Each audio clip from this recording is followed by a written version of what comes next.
तो दोस्तों स्वागत है आपका एक बार फिर से आपके अपनी यूट्यूब चैनल में। जैसे कि हमने पिछली वीडियो में हमने अपनी इल्यूमिनेशन की थर्ड लेक्चर में आपको पढ़ाया था लुमिनस इंटेंसिटी और साथ ही साथ लैंप एफिशिएंसी के बारे में।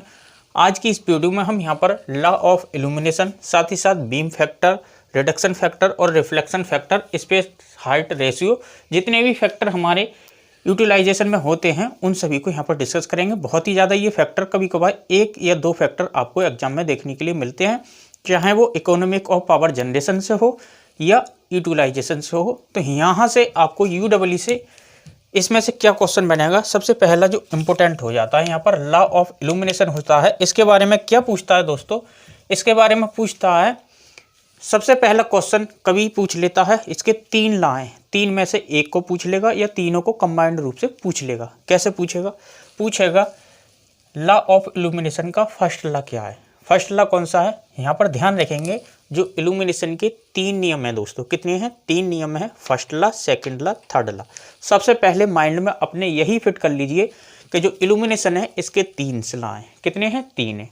कौन कौन से हैं, सबसे पहले जो लॉ को हम बोलते हैं लॉ ऑफ डायरेक्टली प्रोपोर्शनल। ध्यान रखेंगे, नाम ध्यान रखेंगे। पहला रूल है लॉ ऑफ डायरेक्ट प्रोपोर्शनल।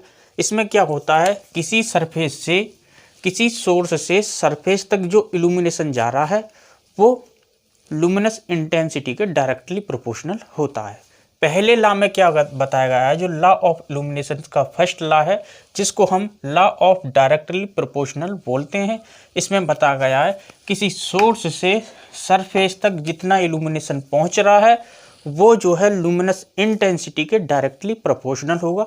हमने आपको पिछली वीडियो में बताया था जो इल्यूमिनेशन होता है उसको ई से शो करते हैं, जबकि जो हमारी लुमिनस इंटेंसिटी होती है उसको आई से शो करते हैं। तो इल्यूमिनेशन डायरेक्टली प्रोपोर्शनल होता है लुमिनस इंटेंसिटी के फर्स्ट लॉ के अकॉर्डिंग। इतना तो आपको समझ में आ गया होगा दोस्तों। यहाँ पर अब सेकंड लॉ ये है, सेकंड लॉ को सबसे पहले तो इसका नाम याद रखेंगे। इसको बोलते क्या है, इसको बोलते हैं लॉ ऑफ इनवर्स लॉ। क्या, लॉ ऑफ इनवर्स स्क्वायर। ठीक है। अब इसमें क्या होता है, जो सोर्स से सरफेस तक की बीच की दूरी होती है तो उसके जो इल्यूमिनेशन होता है उनके बीच की दूरी के स्क्वायर के इनवर्सली प्रोपोर्शनल होता है। जैसे कि सोर्स हमारा ये है, सरफेस क्या है, ये है, तो इन दोनों के बीच की दूरी r है, तो इस बीच की दूरी के स्क्वायर के इनवर्सली प्रोपोर्शनल होगा। ठीक है। सेकंड लॉ भी आपको समझ में आ गया होगा, बहुत ही ज़्यादा इंपॉर्टेंट है दोस्तों। यदि आपको इल्यूमिनेशन सेक्शन में जाएगा तो इस वाले सेक्शन की तरफ जरूर जाएगा, यहाँ से क्वेश्चन आपको एक ऑब्जेक्टिव रूप में देखने के लिए मिलेगा। तो हमारा मेन मोटिव क्या है, हमारा मेन मोटिव है ऑब्जेक्टिव को सॉल्व करना।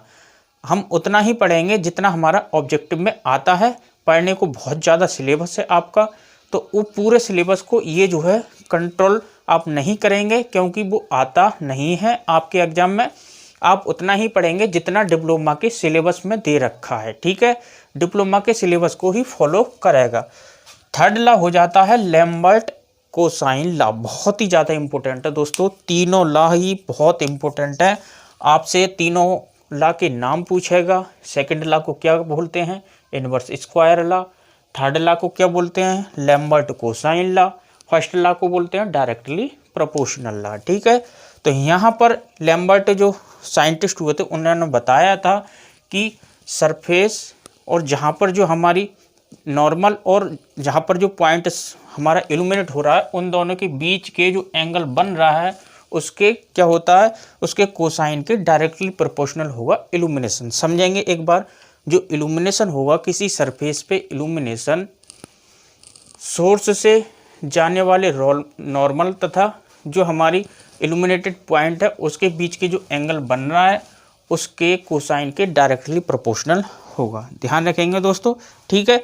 अब जब हम तीनों रूलों को कंबाइंड करेंगे तो हमारा जो मेन फॉर्मूला बन जाएगा वो बनेगा, जो इल्यूमिनेशन ई होती है वो डायरेक्टली प्रोपोर्शनल होती है I cos theta upon R square. तो ये वाला जो फार्मूला है आपके लिए बहुत ही इंपॉर्टेंट है, इसको नोट करेंगे।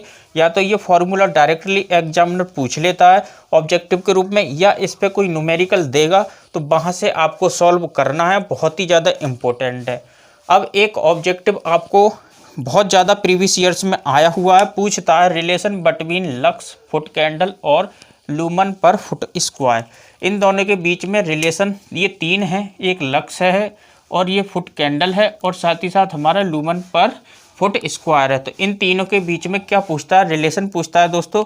अब इनमें रिलेशन देखो, आप इस इक्वेशन को याद रखेंगे, 1 foot candle is equal to 1.10 10.76 lux बराबर 1 लूमन पर फुट स्क्वायर, यानी कि 1 फुट कैंडल बराबर इस तरीके से भी रख सकते हैं 1 लूमन पर फुट स्क्वायर बराबर 10.76 लक्स के। कहने का मतलब ये है जो 1 फुट कैंडल होते हैं वो 10.76 लक्स के बराबर होते हैं और 1 फुट कैंडल ही 1 लूमन पर फुट स्क्वायर के बराबर होते हैं।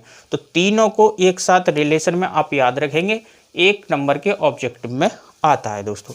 अब अगला है रिडक्शन फैक्टर। जैसे कि हम कल भी पढ़े थे रिडक्शन फैक्टर, तो आज पढ़ने का मोटिव क्या है, आज पढ़ने इसीलिए पढ़ रहे हैं क्योंकि रिडक्शन फैक्टर और रिफ्लेक्शन फैक्टर में आप डिफरेंस पता कर सकें, क्या क्या इनमें अंतर है। तो दोस्तों यहाँ पर आपको रिडक्शन फैक्टर में मैंने कल बताया था MSCP mean square candle power और मीन हॉरिजेंटल कैंडल पावर का रेशियो है। क्या है, it is the ratio of mean spherical candle power and mean horizontal candle power. और क्या बताया था मैंने, ये भी बताया था ये यूनिट लेस क्वांटिटी है। क्या बताया था, यूनिट लेस क्वांटिटी है। अब हम पढ़ते हैं रिफ्लेक्शन फैक्टर की तरफ। रिफ्लेक्शन फैक्टर दोस्तों क्या होता है, जैसे कि हमारी कहीं से लाइट आती है, मैं आपको बता देता हूँ। यहाँ पर कोई हमारी टॉर्च है, यहाँ पर हम इसको क्या कर रहे हैं, लाइट जो है डाल रहे हैं यहाँ से किसी टॉर्च के द्वारा।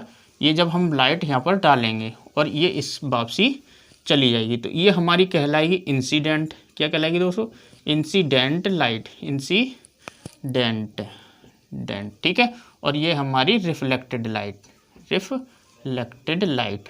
तो ये 2 लाइट होती हैं, इंसिडेंट आने वाली और रिफ्लेक्टेड जो टकरा कर जाने वाली, ये हमारी कहलाती हैं 2 वेव्स कहलाती हैं। अब इसी का एक फॉर्मूला बन जाता है रिफ्लेक्शन फैक्टर, कितनी हमारी जो लाइट है वो रिफ्लेक्टेड हुई है उसका रेशियो निकाला जाता है। तो यहाँ पर reflection factor reflected light upon incident light, कितनी लाइट रिफ्लेक्टेड हुई ये अपॉन हमारे पास में कितनी इंसिडेंट आई वो लाइट, उसका रेशियो हमारा क्या कहलाएगा, रिफ्लेक्टेड फैक्टर कहलाएगा, रिफ्लेक्शन फैक्टर सॉरी, ठीक है। तो रिफ्लेक्शन फैक्टर क्या हो गया, reflected light upon incident light. अब यहाँ पर दूसरी का तरीके से फॉर्मूला और आता है, या तो आपको एग्जामिनर बहुत ही ज़्यादा एडवांस है, आपको कंफ्यूज करने के लिए क्या कहेगा, बोल देगा reflected lumen flux upon incident luminous flux. मैंने दोनों ही फॉर्मूले आपको लिख रखे हैं क्योंकि जो लाइट आती है वो लूमिनस फ्लक्स के रूप में ही हमारे पास आती है। तो वो इस तरीके का फॉर्मूला भी आपको दे सकता है। रिफ्लेक्टेड लाइट को क्या बोल सकता है, रिफ्लेक्टेड लूमन से भी बोल सकता है। मैंने आपको बताया था लूमिनस फ्लक्स को फाई से शो करते हैं। तो reflected lumen upon incident lumen क्या कहलाएगा, इसका रेशियो रिफ्लेक्शन फैक्टर कहलाएगा। दूसरा, इसकी वैल्यू आप ध्यान में रखेंगे, बहुत ज़्यादा पूछता है एग्जामिनर कि रिफ्लेक्शन फैक्टर की वैल्यू कितनी होती है, 0.6 से लेकर 0.8 यहाँ पर रिफ्लेक्शन फैक्टर की वैल्यू होती है दोस्तों। तो वो दोस्तों आपको ये यहाँ पर बहुत ज़्यादा समझ में अच्छे से आ गया होगा।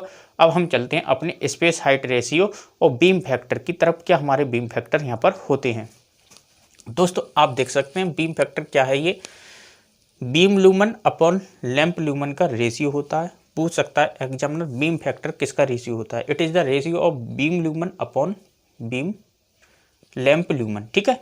अब इसको भी किस तरीके से दे सकता है, beam luminous flux upon lamp luminous flux का रेशियो हमारा बीम फैक्टर कहलाता है। मैंने दोनों ही फॉर्मूले आपको लिखा रखे हैं।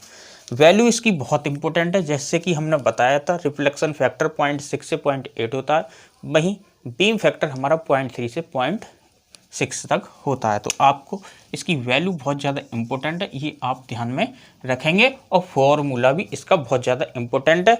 बीम फैक्टर के बारे में क्या पूछेगा, इसका रेशियो पूछेगा, किसका रेशियो है, या इनकी वैल्यू पूछेगा। फैक्टर में बस यही पूछता है। जितने भी आप चाहें यूटिलाइजेशन में चले उसमें चले जाएं, इकोनॉमिक्स पावर जनरेशन में, या आप यहाँ से पढ़ सकते हैं। तो आपको क्या पूछेगा, बस ओनली रेशियो पूछेगा, किसका रेशियो और उनकी वैल्यू पूछेगा, इससे ज़्यादा आपको नहीं पूछेगा। अब पूछता है स्पेस हाइट रेशियो, बहुत ही ज़्यादा इंपॉर्टेंट है दोस्तों। इसमें पूछता है ये स्पेस हाइट रेशियो क्या है। अब इसका नाम ही स्पेस और हाइट, ये क्या किस किस का रेशियो है, लैंप के बीच स्पेस और उनकी हाइटों के बीच रिलेशन है। यही तो है, स्पेस हाइट रेशियो बराबर स्पेस बिटवीन एडजेसेंट लैंप, जो हमारी लैंप है उनके बीच में क्या जो हमारी स्पेस है उस, और माउंटिंग हाइट ऑफ लैंप, जो लैंप की हाइट है। जैसे कि हमारी दो लैंप हैं ये, ठीक है, ये किसी दीवार पर लगी हुई हैं और ये हमारा यहाँ पर क्या है, फर्श है, ठीक है। अब इन दोनों के बीच का स्पेस कितना, इनके बीच में स्पेस है, ठीक है, और उनके बीच की हाइट, ये यहाँ पर हमारा क्या है, ये इस प्रकार हो जाएगा। तो स्पेस और हाइट का रेशियो है, लैंप के बीच space upon mounting height of lamp, it is the called of क्या, स्पेस हाइट रेशियो। ये ही हमारे क्या कहलाएगा, स्पेस हाइट रेशियो कहलाएगा। दोस्तों इसकी वैल्यू बहुत ज़्यादा इंपॉर्टेंट है, पूछता है इसकी वैल्यू कितनी होती है, तो वैल्यू होती है 1 से लेकर के 2 तक इसकी वैल्यू यहाँ पर हो जाती है। क्या हो जाती है, 1 से लेकर 2 तक इसकी वैल्यू होती है स्पेस हाइट रेशियो की। तो आपको यहाँ पर स्पेस हाइट रेशियो और बीम फैक्टर समझ में आ गया होगा। अब हम चलते हैं आगे अपने जो हमारी नेक्स्ट टॉपिक है उसकी तरफ। तो चलिए यहाँ पर पढ़ते हैं हम डिप्रेशन फैक्टर और मेंटेनेंस फैक्टर। तो आप इसका स्क्रीनशॉट ले लीजिए, उसके बाद में हम डिप्रेशन फैक्टर और मेंटेनेंस फैक्टर के बारे में पढ़ेंगे। तो आई होप आपने यहाँ पर स्क्रीनशॉट ले लिया होगा दोस्तों। तो दोस्तों अब हम यहाँ पर पढ़ेंगे यूटिलाइजेशन फैक्टर, डिप्रेशन फैक्टर और मेंटेनेंस फैक्टर, साथ ही साथ हम हमारी रेडिएंट एफिशिएंसी, इस सभी के बारे में हम यहाँ पर पढ़ेंगे। तो आप अपनी कॉपी में नोट करते जाइएगा, बहुत ही अच्छे पॉइंट है आपके एग्जाम के लिए। यहाँ से कभी भी एग्जामिनर कुछ भी रख सकता है। थोड़ी सी मेहनत में आपके ये कंप्लीट हो जाएंगे, तो इसको आप कंप्लीट करके जरूर जाएं। तो दोस्तों यहाँ पर यूटिलाइजेशन फैक्टर के बारे में कौन से क्वेश्चन बनते हैं उनको मैं आप डायरेक्टली बताऊंगा, कहाँ से क्वेश्चन पूछता है यूटिलाइजेशन फैक्टर से। देखो सबसे पहला क्वेश्चन बनता है ये किसका रेशियो है, तो ये utilised lumen upon total lumen का रेशियो है। और किस तरीके से पूछ सकता है, utilised luminous flux upon total flux. देखो यूटिलाइजेशन कब होगा, जब लूमिनस फ्लक्स हमारे पास आ रहा होगा तभी तो वही तो है, अगली डेफिनेशन हो जाएगी इसकी, lumens reach at the working plane, जब हमारे पास आएगा तभी तो वो यूटिलाइज होगा। तो इस तरीके से भी डेफिनेशन बन सकती है। यूटिलाइजेशन फैक्टर किस किस का रेशियो है, lumen reach at the working plan upon lumen emitted by the source, ठीक है। तो टोटल लूमन कौन होंगे, टोटल लूमन वही होगा जो सोर्स द्वारा एमिटेड किया जा रहा होगा। तो ये बात आपको समझ में आ गई होगी। अब और क्वेश्चन यूटिलाइजेशन फैक्टर से क्या बनता है कि इसके लिए डायरेक्ट जो लाइटिंग होती है उसके लिए यूटिलाइजेशन फैक्टर की क्या वैल्यू होती है, तो इनडायरेक्ट लाइटिंग के लिए इस यूटिलाइजेशन फैक्टर की क्या वैल्यू होती है, इनके बारे में पूछता है। दोनों ही बहुत ज़्यादा इम्पोर्टेंट है। जैसे कि हमारा जो डायरेक्ट लाइटिंग होता है इसके लिए यूटिलाइजेशन फैक्टर की जो वैल्यू होती है वो 0.4 से लेके 0.6 होती है, आपको ध्यान में रखना है। वहीं इनडायरेक्ट लाइटिंग के लिए यूटिलाइजेशन फैक्टर की जो वैल्यू होती है 0.1 से 0.5 तक होती है। यानी कि एक क्वेश्चन और बन सकता है यूटिलाइजेशन फैक्टर की वैल्यू किस लाइटिंग के लिए ज़्यादा होता है, डायरेक्ट लाइटिंग के लिए ज़्यादा वैल्यू होती है या इनडायरेक्ट लाइटिंग के लिए ज़्यादा वैल्यू होती है। तो आप कंपेयर कर सकते हैं, यहाँ 0.4 से लेकर 0.6 है, यहाँ 0.1 से लेकर 0.5 है, तो किसके लिए ज़्यादा होगी, डायरेक्ट लाइटिंग के लिए, ठीक है। एक क्वेश्चन यहाँ से कंप्लीट हो गया। अगला क्वेश्चन यूटिलाइजेशन फैक्टर के बारे में पूछेगा, ये किस किस पर डिपेंड करता है। आपके बुकों में ऑब्जेक्टिव क्वेश्चन दे रखे हैं, पूछ रहा है कि जो यूटिलाइजेशन फैक्टर है डिपेंड अपॉन, सबसे पहला ये डिपेंड करता है रूम के साइज पर, दूसरा ये डिपेंड करता है स्पेस हाइट रेशियो पर, और तीसरा ये डिपेंड करता है जो हमारी सीलिंग होती है, वॉल्स होती हैं, छत होती हैं, दीवार होती हैं, उनके कलर्स पर। तो 3 चीज़ों पर डिपेंड करेगा, स्पेस हाइट रेशियो और वॉल और या जो हमारी दीवार होती हैं उनके कलर्स पर, और रूम के साइज पर कितना हमारा रूम बड़ा है। अब आ जाता है दोस्तों हमारा मेंटेनेंस फैक्टर। मेंटेनेंस फैक्टर से क्या क्वेश्चन बनेगा, ये क्वेश्चन यहाँ से भी एक तो इसकी वैल्यू से बनेगा और दूसरा बनेगा ये किसका रेशियो है। तो पढ़ लेते हैं यहाँ पर, maintenance factor is equal to illumination under normal working condition upon illumination when working condition perfectly clean, यानी कि illumination normal illumination upon ideal illumination, इन सब का रेशियो क्या है, हमारा मेंटेनेंस फैक्टर है। ध्यान रखेंगे, मेंटेनेंस फैक्टर नॉर्मल कंडीशन में इल्यूमिनेशन अपॉन आइडियल कंडीशन में इल्यूमिनेशन। अब इसकी वैल्यू क्या होती है, 0.4 से लेके 0.8 यहाँ पर इसकी वैल्यू होती है। तो इतना आपको समझ में आ गया होगा। अब है हमारा डिप्रिसिएशन फैक्टर। मैं देखो ये जो नोट्स आपको बहुत जल्दी इसीलिए बनवा रहा हूँ क्योंकि आपका यूपीपीसीएल का एग्जाम कभी भी आ सकता है, तो इसीलिए आपके नोट्स को बनाने की जल्दी इसीलिए हो रही है और आप अपने ऑब्जेक्टिव क्वेश्चन साथ के साथ लगाते हुए चलेंगे, नोट्स में आपके बनवा दूंगा। तो यहाँ से डिप्रिसिएशन फैक्टर है, यहाँ पर देख सकते हैं। डिप्रिसिएशन फैक्टर के बारे में क्या पूछता है, पहले पूछता है ये किसका रेशियो होता है। हर फैक्टर का आपको रेशियो ध्यान में रखना है, किसका रेशियो है।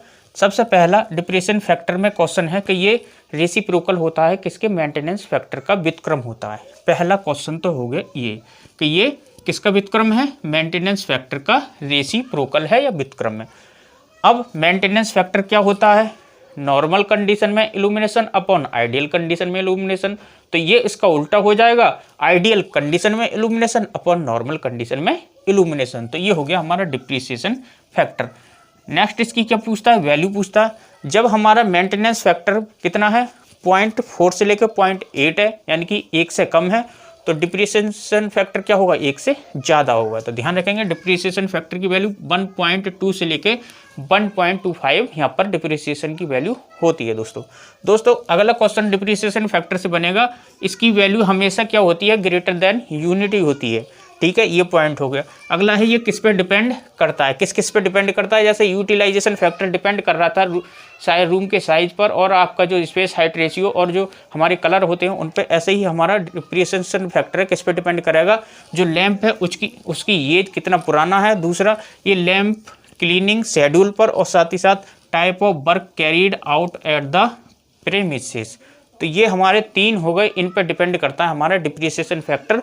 आपको ध्यान में रखना है लैंप की एज पर और लैंप क्लीनिंग शेड्यूल और टाइप ऑफ वर्क पर, इन तीनों पर डिपेंड करता है। अगला है हमारा एब्जॉर्प्शन फैक्टर। क्या है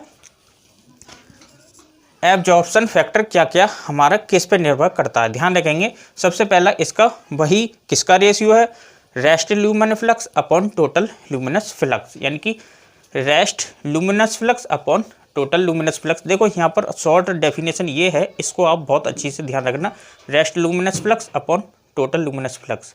वैल्यू 0.5 से लेकर 1 तक इसकी एब्जॉर्प्शन फैक्टर की वैल्यू होती है। अगला है बहुत ही इंपॉर्टेंट है, रेडिएंट एफिशिएंसी।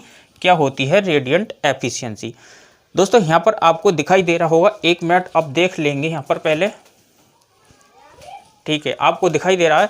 तो रेडिएंट एफिशिएंसी हमारी क्या होती है, इसके अब सबसे पहला ये रेशियो होता है किसका, रेडिएंट लाइट एनर्जी अपन टोटल लाइट एनर्जी। किसका रेशियो है दोस्तों, radiant light energy upon total light energy का रेशियो है। पूछता है ये किस पे निर्भर करता है, तो सरफेस सोर्स के टेम्परेचर पर निर्भर करता है। तो यहाँ से ये बहुत इंपॉर्टेंट आपके टॉपिक हैं जो मैंने इल्यूमिनेशन के आपके साथ में कवर किए हैं।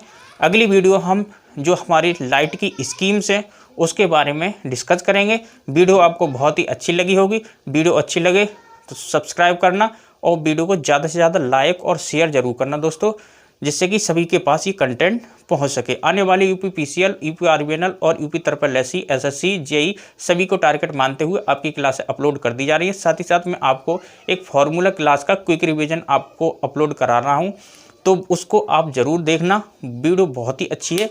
आने वाले लगभग 10-12 दिन में आपके पूरे इलेक्ट्रिकल के फार्मूला जो है, फार्मूला चार्ट 1 और 2 वो अपलोड हो जाएगा। वहाँ से लगभग 50 नंबर से ज़्यादा का आपका कंटेंट रखा हुआ है, वो उसको आप लर्न जरूर करें और ऑब्जेक्टिव क्वेश्चन लगाएं, तभी आपके 50 नंबर कंप्लीट हो पाएंगे। तो दोस्तों यदि आप चैनल पर नए हो तो सब्सक्राइब करके जरूर जाएँ और वीडियो को लाइक और शेयर जरूर करें। चलिए मिलते हैं अपनी नेक्स्ट वीडियो में, तब तक के लिए जय हिंद, नमस्कार।